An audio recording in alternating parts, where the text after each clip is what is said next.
வணக்கம் நண்பர்களே, வாங்க நாம் இன்னைக்கு கதம்ப காய் பொரியல் எப்படி செய்கிறதுன்னு பார்க்கலாம். அதுக்கு நான் கேரட் எடுத்திருக்கேன், நூல்கோல் எடுத்திருக்கேன், பெல் பெப்பர் எடுத்திருக்கேன், பீன்ஸ் எடுத்திருக்கேன், கோஸ் எடுத்திருக்கேன், பீஸ் எடுத்திருக்கேன். இது நல்லா எல்லாமே அலம்பிட்டு நறுக்கி வச்சுக்கோங்க. நாம் இதை ஒரு ஆவி வேக போட்டு எடுத்துக்கலாம். பெல் பெப்பர், பீன்ஸ், கோஸ், கேரட், நூல்கோல், பட்டாணி இதை நல்லா அலம்பிட்டு நறுக்கிக்கோங்க. வாங்க பார்க்கலாம்.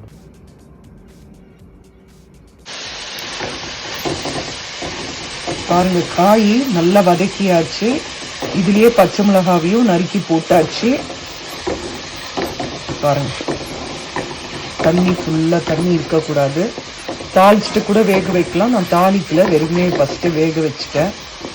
இப்போ நான் இதில் தேங்காவை கொட்டி இதை நல்லா கலரிட்டு இதுக்கு மேலே தாளித்து கொட்டிடணும். பாருங்கள், தேங்காய் போட்டாச்சு. போட்டுட்டு இதை நல்லா கலரி விடுங்க. ஃப்ரோசன் தேங்காய்னால கெட்டியாக இருக்குது. ஒரு 5 நிமிஷம் பொறுத்து நான் அடுப்பை அமுத்திடுவேன். அந்த சூடுலேயே இதுவாகிடும். தேங்காய் போட்டு நல்லா கலரிக்கோங்க. அதுக்கப்புறம் உங்களுக்கு தாளித்து கொட்டுறதை காட்டுறேன். பாருங்கள், தாளித்து கொட்டியாச்சு. கடுகு, உளுத்தம்பருப்பு, பெருங்காயம் இதை நல்லா கலரி கொடுத்துக்கோங்க. நான் அடுப்பு அமுத்தியாச்சு. நல்லா கலரி கொடுங்க. அவ்வளோதான், கதம்பக்காய் ரெடி.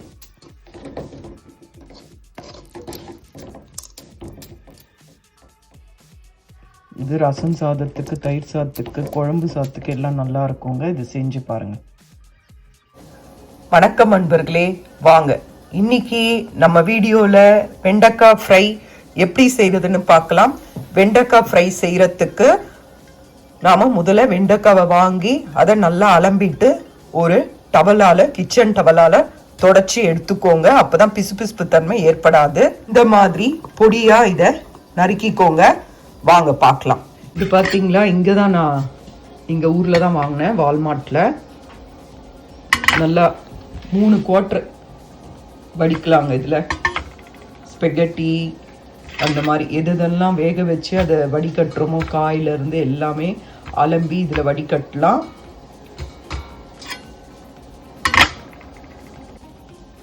பாருங்கள், இதுதான் பாருங்கள். இந்த மாதிரி ஃபுல்லாக நறுக்கி வச்சுக்கோங்க.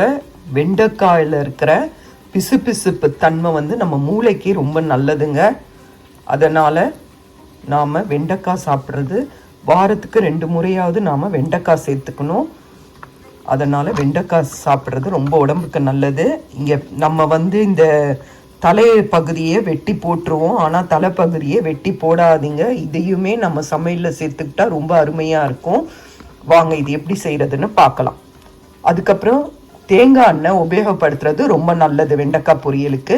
அதனால் இதை நாம் தேங்காய் எண்ணெயில் தாளிக்கலாம். பாருங்க, நறுக்கி வச்சு வெண்டைக்காவை தேங்காய் எண்ணெய் விட்டுருக்கேன். கடுகு, உளுத்தம்பருப்பு போட்டுட்டு பெருங்காயம் போட்டுட்டு நறுக்கி வச்சு வெண்டைக்காவை போட்டிருக்கேன். மீடியம் ஃப்ளேமில் வச்சு இதை நல்லா வதக்கி விடுங்க. நல்லா வதங்கட்டும். வாங்க, வதங்கின பிறகு பார்க்கலாம்.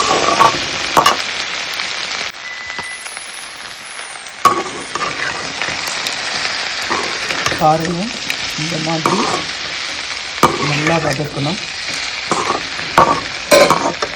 வதக்கின பிறகு நான் உங்களுக்கு காட்டுறேன். வெண்டைக்காய் பொரியலுக்கு மிளகாத்தூள், மஞ்சத்தூள், உப்பு இதில் சேர்த்துருங்க. சேர்த்துட்டு நல்லா வதக்கி விடுங்க. மீடியம் ஃப்ளேமில் வச்சுட்டு நல்லா வதக்குங்க. நல்லா வதக்கி விடுங்க. இது நல்லா செவக்கட்டும். சூப்பராக இருக்கும். பாருங்க, வெண்டைக்காய் பொரியல் நல்லா ரெடி ஆயிடுச்சு.